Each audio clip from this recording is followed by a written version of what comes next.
PSG তাদের run শুরু করে জিরোনা থেকে। জিরোনার সাথে ফার্স্টে খুব টাইট একটা ম্যাচে তারা 90 মিনিট প্লাস গোলে ওন গোলে ম্যাচটা থেকে 3টি পয়েন্ট অর্জন করে নেয়। তারপর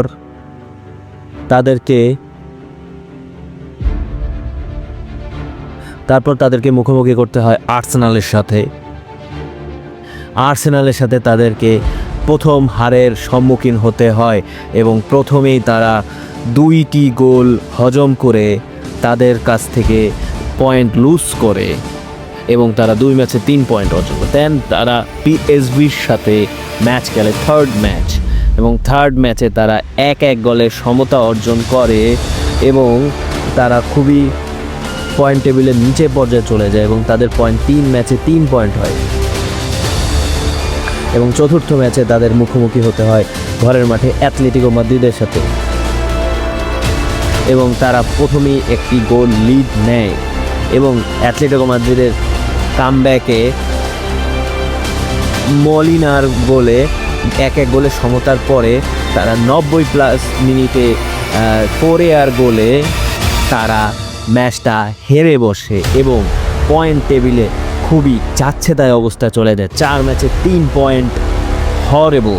দেন আসে বায়ার্ন মিউনিখের সাথে পিএসজির ম্যাচ এবং বায়ার্ন মিউনিখের সাথে তারা 1-0 গোলে হারে কিম মিনজের হেডেরে তারা ম্যাচটা হারে এবং 5 ম্যাচে 3 পয়েন্ট নিয়ে তারা চ্যাম্পিয়ন্স লিগ থেকে বের হয়ে যাওয়ার সম্মুখীন হয়ে যায় এবং তারা তাদের কামব্যাকটা করে রেড বুল সেলসবার্গের সাথে এবং ফার্স্টেই গোল করে তারা বুঝিয়ে দিল পিএসজি বাড়ি যাওয়ার মতো টিম না। তারা তারপরে সেকেন্ড গোলটা করলো এবং দ্বিতীয় গোলটাও চমকপ্রদ হলো এবং সেটা নুনো মেন্ডেজের কাছ থেকে আসলো এবং তারা 3 নম্বর গোলটাও ডেজারে ডুয়ে থেকে এবং 3-0 গোলে জিতে গেল। তারপরে আসে সেই মহিমান্বিত দিন 7th ম্যাচ ডে ম্যানচেস্টার সিটির সাথে। যেইভাবে ম্যানচেস্টার সিটির সাথে তারা পয়েন্ট খেলায় ফিরল, যেটা ইনক্রেডিবল এবং প্রথমে 2-0 গোলে পিছিয়ে থাকার পরে যেটা ফার্স্টে গোল দেয় আপনার গ্রিলিশ, দেন হাল্যান্ডের গোল, 2 গোলের পরে তারা যেভাবে কামব্যাক দিল 4টা গোল। প্রথমে ডেম্বেলে গোল, দেন সেকেন্ডে বারকোলার গোল, থার্ড গোলটা আসে জোয়াও নেভেজের কাছ থেকে এবং ফোর্থ গোল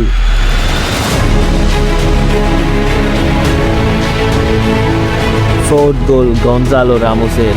তো 4-2-তে ম্যাচ জিতে তারা কোয়ালিফিকেশনের জন্য চলে যায় এবং স্টুটগার্টের সাথে তাদের লাস্ট ম্যাচ ডে, যেটা কিনা লিগ ফেজ ডিসাইডার ছিল,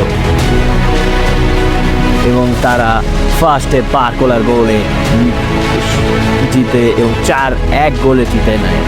তাদের 8 ম্যাচ তারা 15th শেষ করে এবং তাদের প্লে অফ খেলতে হয় এবং প্লে অফে তাদের মুখোমুখি হতে হয় তাদেরই লিগ প্রতিদ্বন্দ্বী প্রেস এবং প্রথম লেগে তারা 3-0 গোলে জিতে নেয় এবং সেকেন্ড লেগে তারা আবার মুখোমুখি হয় এবং সেই সেকেন্ড লেগে তারা 7-0 গোলে বিরাট একটি জয় নিশ্চিত করে এবং 10-0 গোলের অ্যাগ্রিগেটে তারা সেকেন্ড রাউন্ড বা রাউন্ড অফ 16-এ পৌঁছিয়ে যায় এবং তারা তাদের সেকেন্ড লেগে নাম্বার 1 টিম লিভারপুলের সাথে খেলে এবং তারা এত ভালো খেলার পরও তারা ফার্স্টে গোল কনসিড করে এবং নিজেদের ঘরের মাঠে হেরে যায় এবং পরে তাদের বিদায় ঘন্টা বেজে যাওয়ার কথাই ছিল, কিন্তু বিধাতার লীলা খেলা তারা এনফিল্ডে প্রথমেই একটি লিড নেয় ডেমবেলের পা থেকে এবং ডেমবেলে সেখান থেকে সেরা একটি গোল দিয়ে 1-1 গোল করলো এবং সেটা পেনাল্টি পর্যন্ত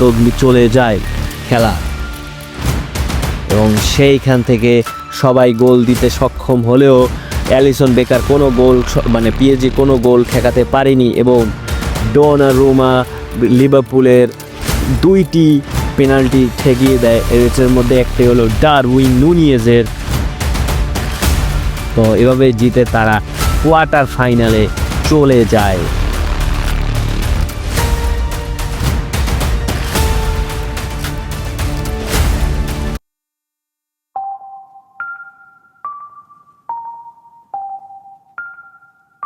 কোয়ার্টার ফাইনালে তাদের মুখোমুখি হতো অ্যাস্টন ভিলার সাথে এবং প্রথমেই তারা একটি গোল কনসিড করে বসে, যেটা কিনা তাদের মতে যায় না।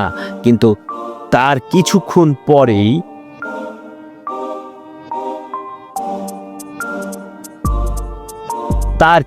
পরেই অসাধারণ ডেজারে ডুয়ের অসাধারণ গোলে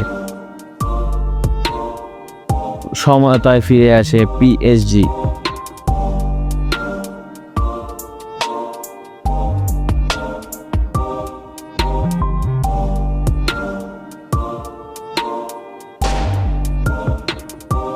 এবং সেকেন্ডে গোলে কাভারাৎসেলিয়ার অসাধারণ গোল। কাভারাৎসেলিয়া ইজ মাস্টার ক্লাস।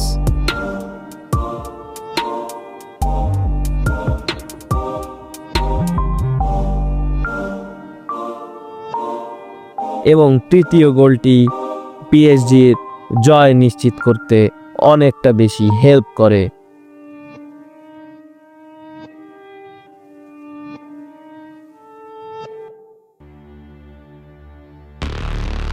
এটাকে নুনো মেন্ডেসকে হেল্প করে যাতে পিএসজি 3-1 দুইটি গোলের লিড নিয়ে তারা বার্মিংহামে যাবে এবং এই দুইটি গোল তাদেরকে লিড ধরে রাখতে সাহায্য করতে হবে এবং দুইটি গোল তাদেরকে ডিফেন্ড করতে হবে।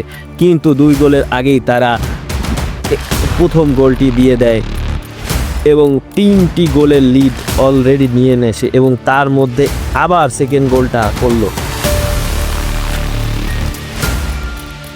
এবং 4 গোলের লিড নিয়ে নেয় পিএসজি। এবং তারপরেই অ্যাস্টন ভিলা কামব্যাক দেওয়া স্টার্ট করে। প্রথমেই টিএলিমেন্টসের গোল, দেন টিএলিমেন্টসের গোলের পরে 2-2 হলো।